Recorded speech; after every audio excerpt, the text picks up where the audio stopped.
Today we're going to start looking at replacement blocks for Floyd Rose tremolos. Here's an original Floyd Rose on an old guitar of mine. I'll give you a quick view of the whole guitar.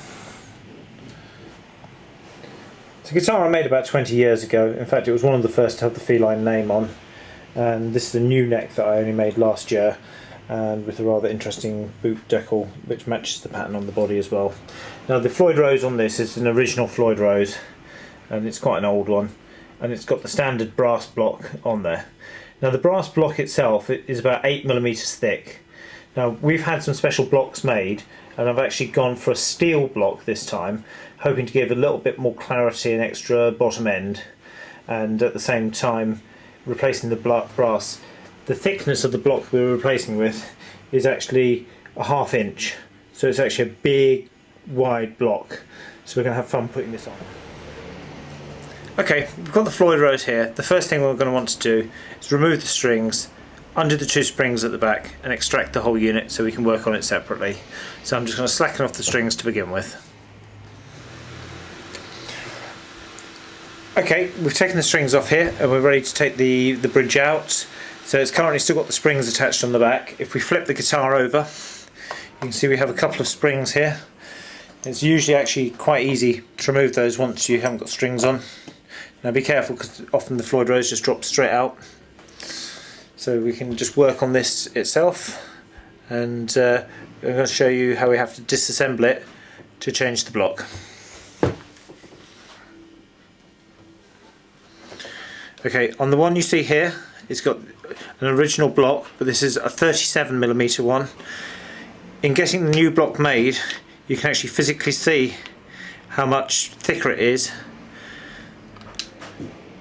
and also we've actually had it made a couple of millimeters shorter because we wanted a little bit of extra clearance once it was inside. So next we're going to disassemble this. The first thing we need to do is we need to undo these screws here, and once those are undone we'll be able to take the saddles off.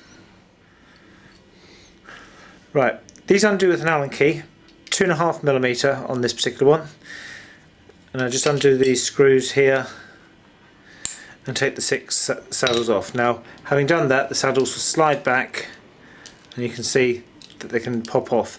Now we're probably going to have to undo the screws at the back to actually get those saddles out. Okay, if you're just undoing a Floyd Rose for the first time and it's a brand new Floyd, you'll find there's an additional shim of metal that goes in there. That's actually designed to make the radius of the saddles match a fender neck, anywhere between sort of 7¼ inches radius to 9½ inch radius.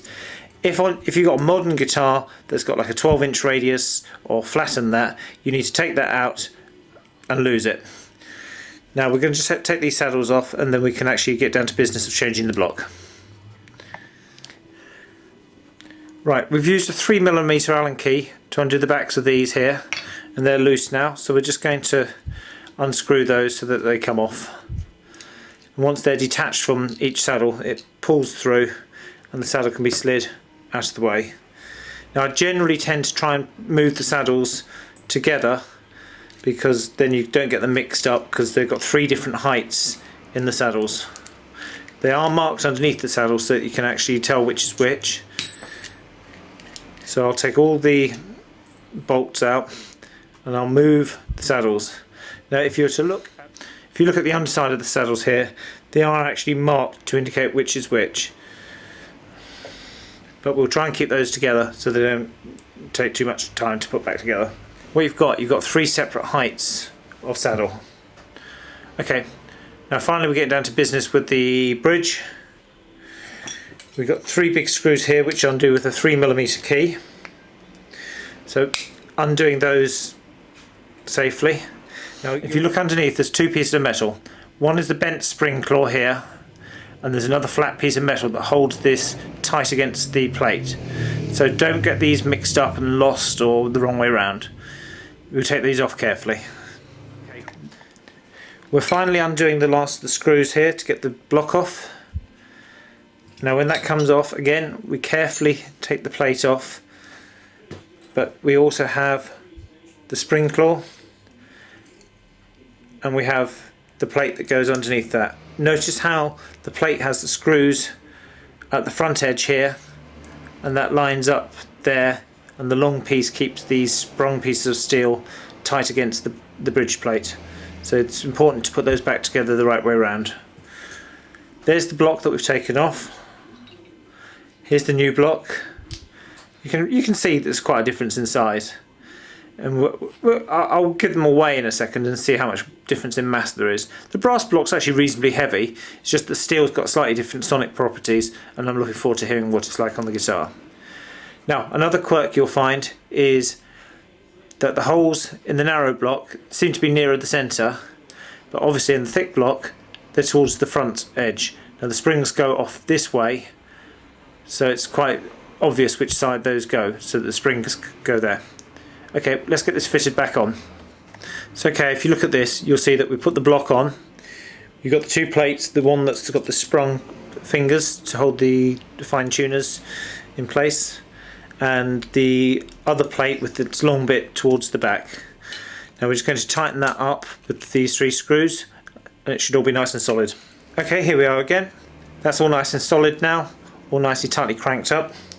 Time to put the saddles back in place and put the bolts back in. Now do be careful not to lose the little hardened steel blocks that sit in here, and when you tip them upside down it's very easy for them to drop out, so do work in a safe area so you don't lose them.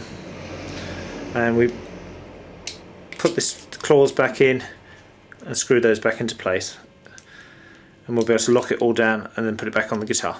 Okay, here we are, all nice and secure. The bolts are all back in, all clamped up and locked in place here. We're still going to have to set up the intonation carefully when we put this back on the guitar, but hopefully we're not too far away from kind of the right place to start with. Okay, let's get this back on our guitar and start seeing how we're going. Alright. Okay, it's time to restring. Now, I see people often getting this really wrong when they're restringing Floyds. If you look carefully at the string itself, you've got the ball end, you've got the wound part.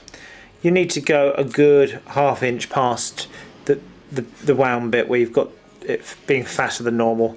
Get rid of all of that and make sure you cut it off.